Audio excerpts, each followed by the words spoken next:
Okay, here we go. Turning that TV off because it's super bright. Yeah, so I guess I'm just gonna play through the TAS. Probably answer questions after the fact, because of course the TAS moves pretty quick. So I'm gonna want to answer.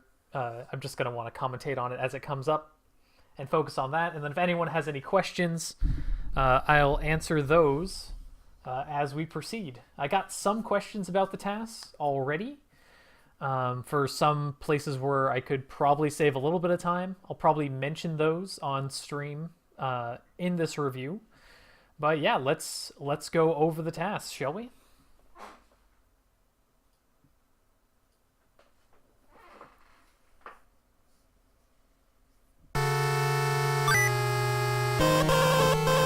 That's probably a little loud. So jumping straight into it. The perfect way to iterate through text, so you hold down A, and most of the time, if you let go on the second to last frame of the text populating, you're able to close the text frame perfectly. A lot of this stuff is going to be... in the beginning, it might be slightly suboptimal because I was learning the TAS tools and all that stuff. But we'll see. So another interesting thing, if you jump the frame that you're facing right, that's the fastest vertical ascension. So it looks slow, but it's the fastest. Also, perfect fluttering is twice as fast as the original Gargoyles quest. So you want to fall for 2 frames, hover for 4, fall for 2 frames, hover for 4. And that's going to get you the most optimal distance for your wing strength. A lot of the early game requires pretty perfect flutters for a lot of the tricks you're going to be seeing.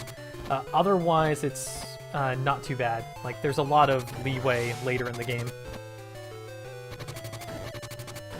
Again, pretty much just killing these guys frame perfectly as soon as they appear on screen. You're seeing a lot of perfect flutters here. It's not possible to make it over that gap, so you have to drop down a little bit. Here's kind of awkward. You have to wait for that bug to be into position. There's no good way to have enough health and to get around that.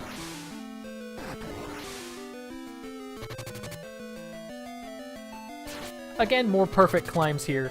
That previous section, yes, right there. So that you usually have, that despawn always happens, and that's a frame perfect walking into the door there.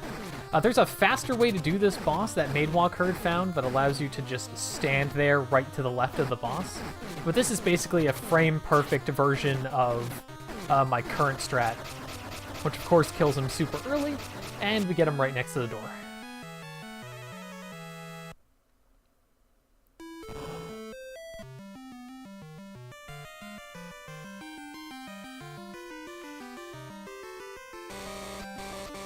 Again, doing the text frame perfectly here.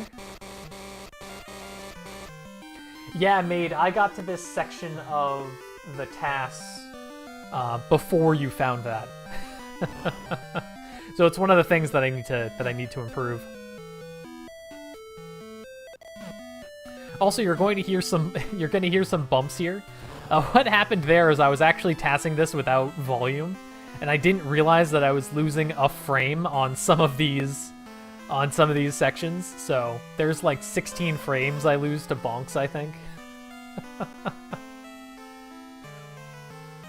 But I wanted to get this first pass done and out. Just complete the project, and then I'll come back to it later. Here, this is actually pretty cool. Nice little reverse damage boost and killing those at the most optimal times. It's actually really easy to do that. That strat's actually RTA viable, and I've been doing that for a while now.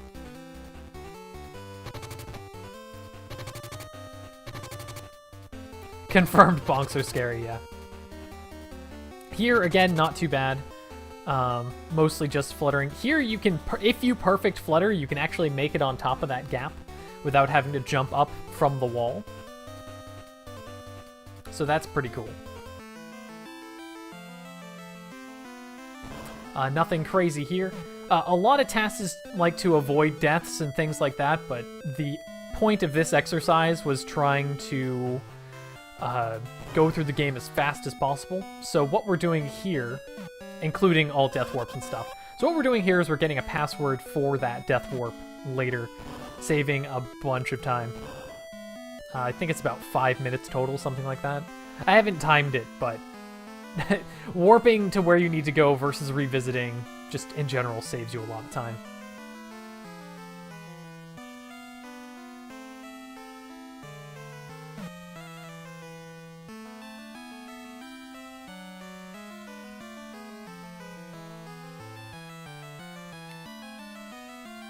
Again, nothing crazy here, just overworld movement, more perfect mashing, or more perfect text holding.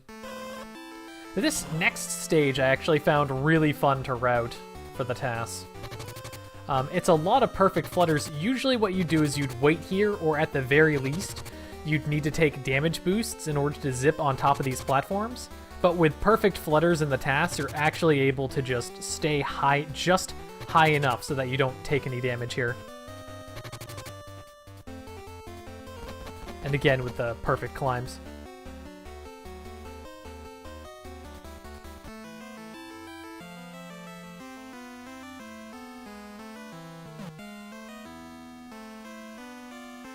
All these bumps.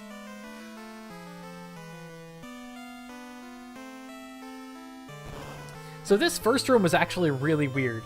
If you flutter frame perfectly from one platform to the next, you actually can't make a jump. So you actually need to fall for exactly 1 or 2 frames, for exactly at least a frame, to stutter the platform just enough so that you can get up there.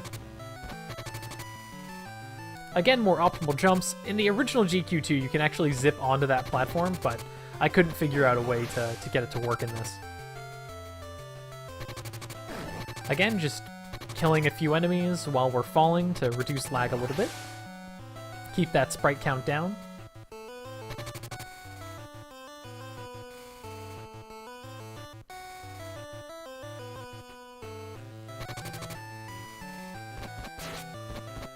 Here we're going to jump as many times as possible.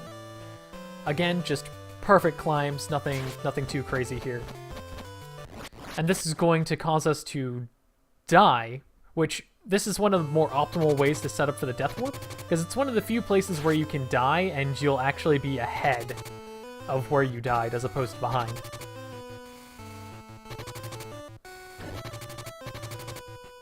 Keeping this pretty low. Unfortunately, you can't flutter quite enough to prevent that wall grab, but it's fine.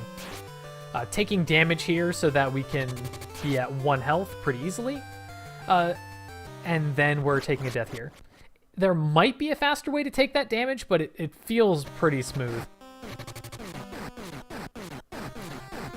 Here, just fighting the boss frame perfectly. And an interesting thing, when I'm standing still there, if you push the opposite direction that death balloon is blowing exactly every other frame, you will stand still, which I thought was pretty funny when I got here the first time.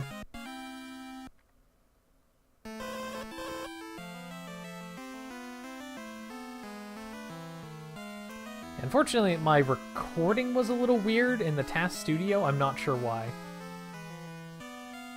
Or at least the TAS was a little weird, so there's some graphical glitches, and I'm not sure what was causing them.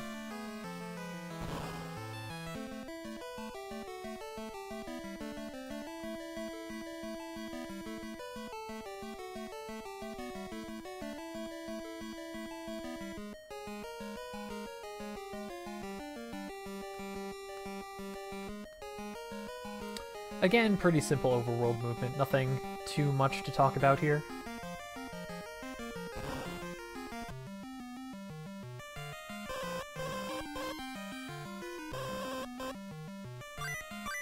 Again, perfect mashing, perfect scrolling through.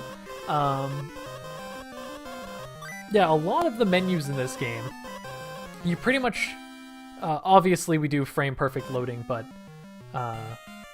yeah, you basically have no control over the menus until the whole thing appears. It doesn't matter what inputs you do, you'll still only be able to put push down at a certain time once everything's shown up. It doesn't do any logic rendering until everything appears.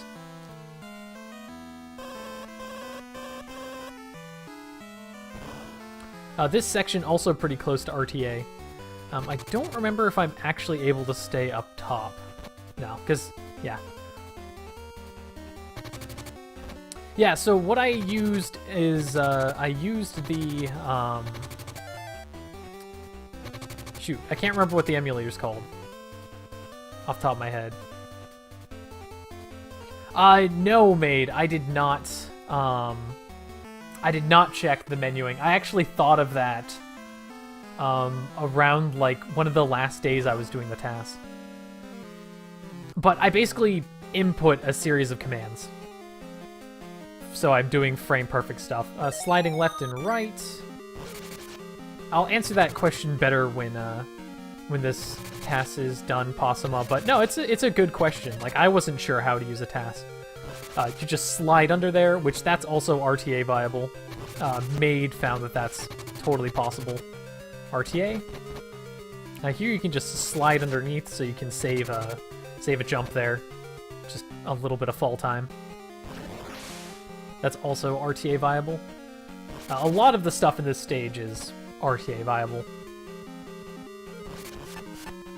Break those two blocks. You want to be flying through the sand. If it's going the opposite direction, then you're not slowed down. This boss I found really funny. You basically just flutter and stay to his left the whole time, and then you bait him around back and forth. And you can kill him just fast enough so that he can be right on top of the door, and you don't have to worry about him shooting the little guys at all. So this is where the death warp's going to come into play. We're at 0 lives, thanks to our deaths in the jungle. And what we're going to do is we're going to get to the fastest place to die, which in this case is the instant kill fire in this stage. And this is going to take us all the way back to the password. Now, the last level that we beat, we got an item called the Gremlin Stick. And the Gremlin Stick is actually the item we need to use on the king of this town in order to get a jump upgrade and an attack upgrade called the Tornado.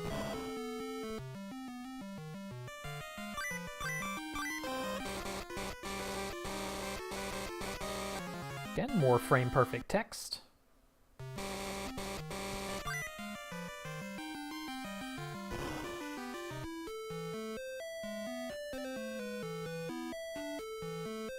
And overworld movement.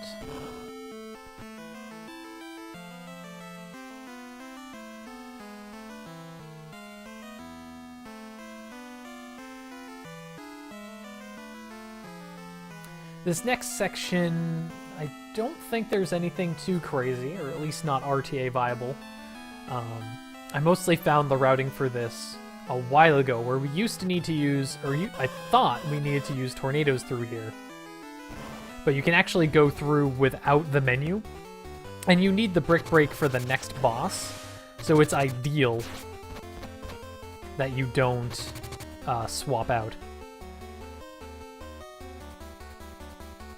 Mostly just perfect fluttering there because I can. You pretty much have to fall the same amount of distance either way.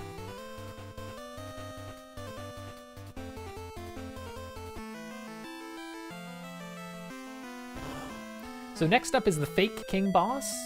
I believe I get 3 hits in here per cycle, where the fastest I've seen in RTA is 2. So it's a very, very precise.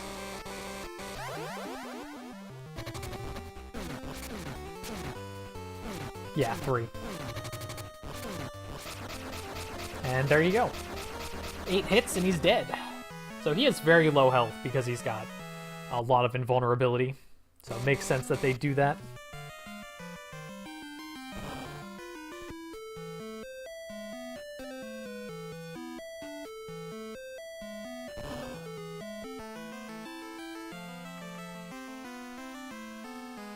This next section took a lot of reworking. I tried a lot of different things. But we need Tornado here for more optimal movement, so we have to switch there. And we put the tornado in such a place where that bug dies so that we can get up here. Here, it's just probably just a little bit faster to do tornadoes. Damage boosting facing left, that's also RTA. All this is RTA. Here's interesting, I found one damage boost is faster. Like one damage boost and one tornado is actually the fastest movement going up that wall. Here is pretty much just showing off and staying low because TAS. Generally speaking, you'd obviously want to go on that upper spot, but since we need to take a death here for both a health restore and to set up for a death warp later, it's not too bad for the TAS, and so I can just do something silly here. This fight's interesting. So I get a lot of hits in for this early cycle, and then end up getting dragged over to the left, with just how this worked out. And I'm able to kill one of them very quickly, and I'm not really able to get over to the left side, because while the other one's dying, it still has collision. So I chose to lose a little bit of time and head over to the left and just constantly be attacking. That fight could probably be reworked to be closer to the door.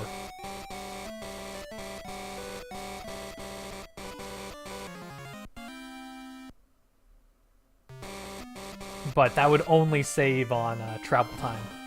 So for the most part, I believe that's as fast as you could go, and you just have to work with those positions. I was also trying to take as little damage as possible to be attacking as frequently as possible.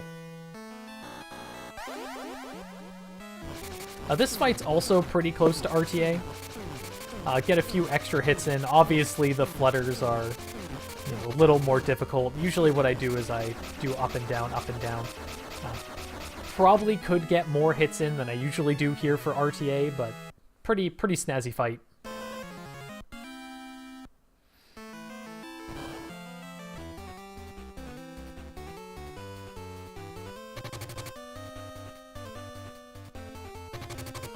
This room, pretty straightforward.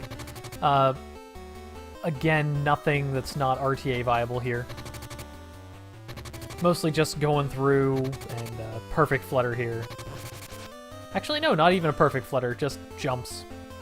They just keep moving. So, pretty clean stage, not really much going on. It's mostly just holding right here and not stopping. This stage was a thing. So I tried to do a lot of reworking on all of the rooms of this place to try to see where I could save time. And there you have to take the damage boost in order to tornado up there effectively. There's no way to 2-tornado. Here you have to grab that right wall, otherwise you don't have tornado. Your tornado's still on cooldown. Here, this part's RTA viable, where you just shoot early. Again, a lot of this stuff is using tornadoes pretty far apart so that they can cool down. Because the tornado cooldown in this game is really high compared to the other games. Just barely able to make that. Choosing not to go for the damage boost there so that I can have more damage boosts in this next room. This first pillar you can avoid, but there's no way to avoid the second one, so I choose to take the damage in those two, and unfortunately can't get through the third with the amount of health that I have. This fight's really interesting. So we go to 0 here by climbing into the ceiling.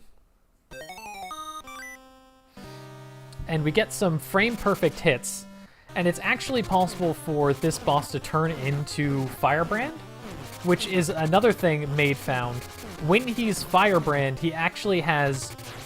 you take damage if you hit him, but he also has no iframes and still takes damage. So you're able to just turn your Brick Breaker into a Buzzsaw, and we kill him almost instantly by mashing every other frame.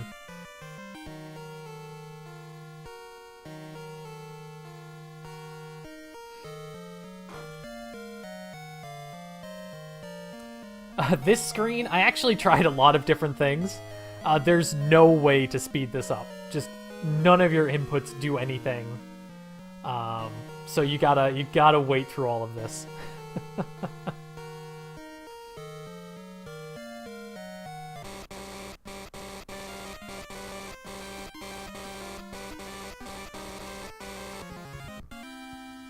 Yeah, mate, that was a really good find when you found that. I still need to try it in the original, because that'd be huge if it works in the original as well.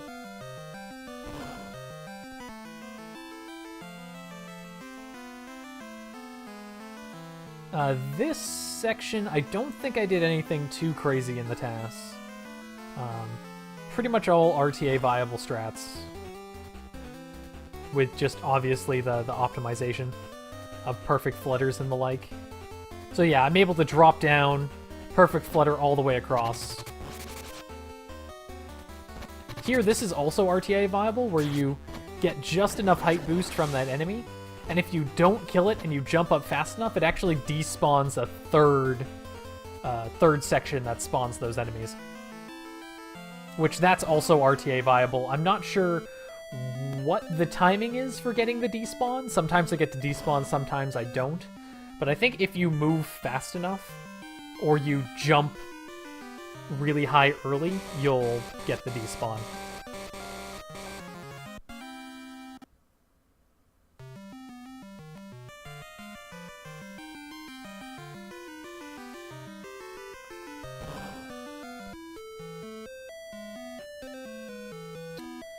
Just talking to Rushafell and the Queen here.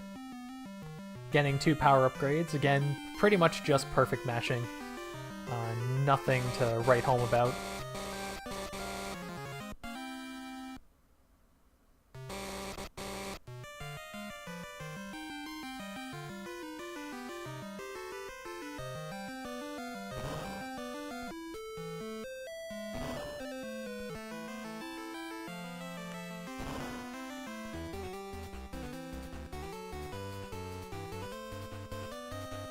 So here, we just want to die, take advantage of the Death Warp. Just some frame-perfect maneuvering. It's not possible to miss that ledge before hitting the instant kill spikes. You always have to hit that. Believe me, I tried for like 30 minutes to just land on the spikes.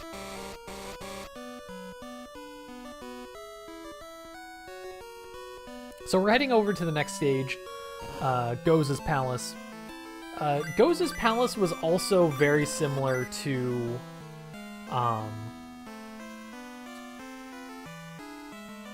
the Maze Labyrinth, where I did a lot of reworking with the tornadoes, and this is what I came up with. So we're saving one menu here by not swapping to the claw. My first instinct, and Bade also found this, nice little time save or skipping of a menu. Since there's a lot less lag in this game, you don't have to worry about killing all these enemies. So we don't switch to the claw here. And we head through and we just get a damage boost using our current weapon, which is the Brick Break, to get to the top. Then we switch to Tornado. This room took a lot of reworking between the cooldowns, and funny enough, how I did this room impacted how I went later. So unfortunately, we have to wait here for the tornadoes. There's no way to avoid that. And we didn't do the damage boost so that we would have a full 2 health here, because the most optimal way to do this room is actually with 2 damage boosts going up the side. And that's going to prevent a lot of our menuing for that stage. Here, we're switching to the claw, and we're actually doing something really cool. If every attack has a natural cooldown, but you can cancel that cooldown by hovering. So since you fall exactly a pixel when you hover and unhover in this, on this particular screen, you can shoot, hover, shoot, hover, shoot, hover, and you can do that to mash exactly every other frame and kill Goza basically instantly. So it's a nice little cancel trick, which I don't think is RTA viable, because when you're that close, mashing is pretty much fast enough. And if you mash and drop your hover at the same time, one of those 2 inputs won't go off. This stage also took a lot of reworking.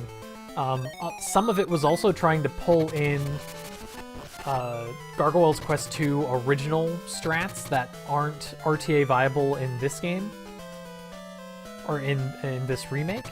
For instance, there's a trick where you can hit that ceiling, but it doesn't work here. Going for this damage boost and then heading up this wall. Pretty clean, pretty straightforward. We also get a full health restore here, which just barely grabbing that, which I really enjoy for this. And we're also going to not swap to Tornado here. I tried this a couple different ways. This is going to prevent us from menuing. And here it's actually not too bad in order to get up that. I think that's RTA viable here too. Here you actually don't want to jump low enough. Grab that section, kill that dude. That's going to let us the damage boost off the instant kill spikes. And then head up here without swapping Tornado. If you do that strat with the damage boost on the instant kill spikes, you save about half a second when all is said and done using Brick Break. Otherwise, if you don't do that trick, it's faster to use Tornado. Now here, you can only mash super fast if you're in iframes, but only the iframes that you get from the shots. It's a really weird fight. So we take damage, mash super fast, mash slow again, take more damage, and then we just go to town. So that's all of it. And it came down to, what is it? Yeah, 25-52 with TAS timing. So all in all, a really good run, about 3 minutes faster, or 4 minutes faster than the current world record, is what the task came down to. Some stuff, I'm not sure if it's going to be RTA viable, like that last damage boost in the breaker section. I still need to try that out, RTA. But since you wait for it to get into position, I imagine it's possible, but yeah, we'll see.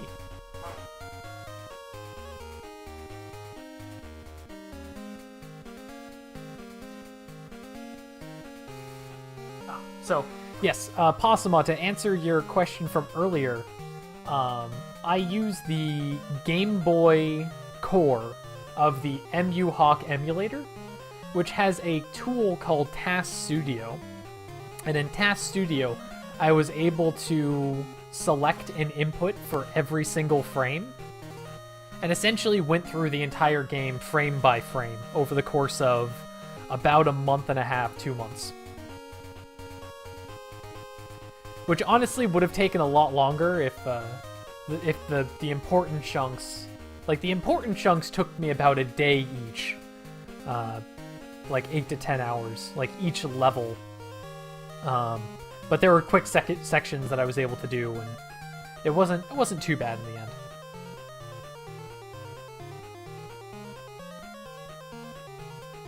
But yeah, very proud of this task. Definitely could use some reworking, but it ended up being just under 100,000 frames, something like that. So really, really good, really satisfying tasks, and yeah, definitely